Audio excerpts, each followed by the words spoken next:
Secrets of God's में मैं सिद्धार्थ ब्रह्मभट्ट आप सभी का एक बार फिर से स्वागत करता हूँ।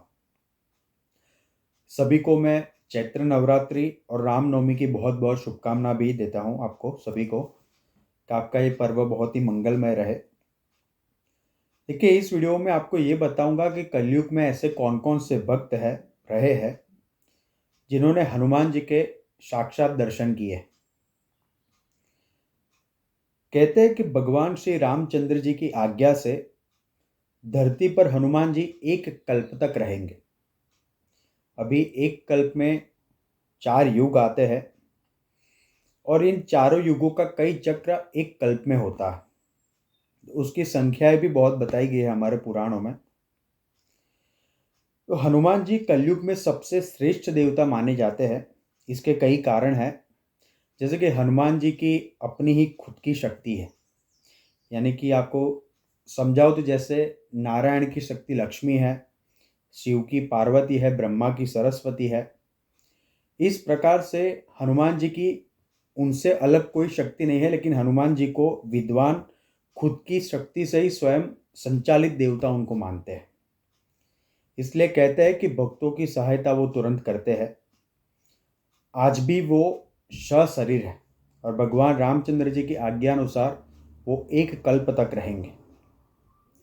हनुमान जी के सामने किसी भी प्रकार की, हमारे शास्त्र कहते हैं कि किसी भी प्रकार की विक्रम बजरंग बली के सामने मायावी शक्ति नहीं ठहर सकती।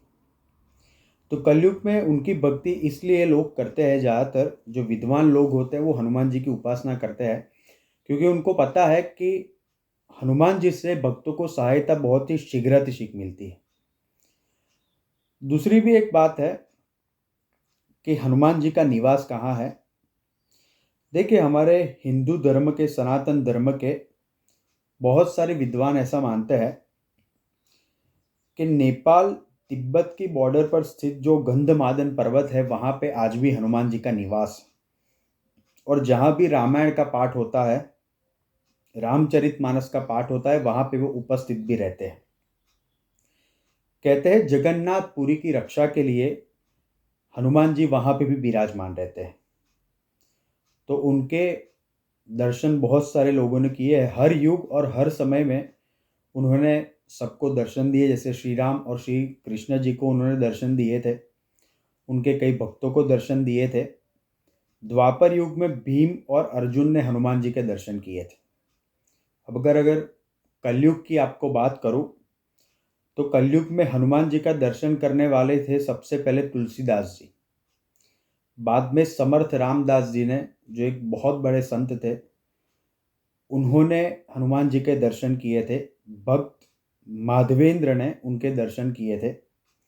नीम करोली बाबा, उन्होंने भी हनुमान जी के दर्शन किए। हालांकि कई सारे लोग नीम करोली बाबा को हनुमान जी का अंश भी मानते हैं। एक ये भी बहुत बड़े एक संत थे।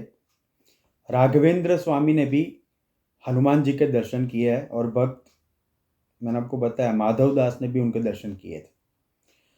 तो इस प्रकार से हनुमान जी का एक महत्व है, एक इतिहास भी बहुत उनका बड़ा है। और उनके भक्तों का अनुभव है कि आज भी हनुमान जी उनके सहायक है और साक्षात मौजूद है। तो धन्यवाद। आप हमारे चैनल पे सब्सक्राइब करें और आप अपने कमेंट्स दीजिए। Thank you.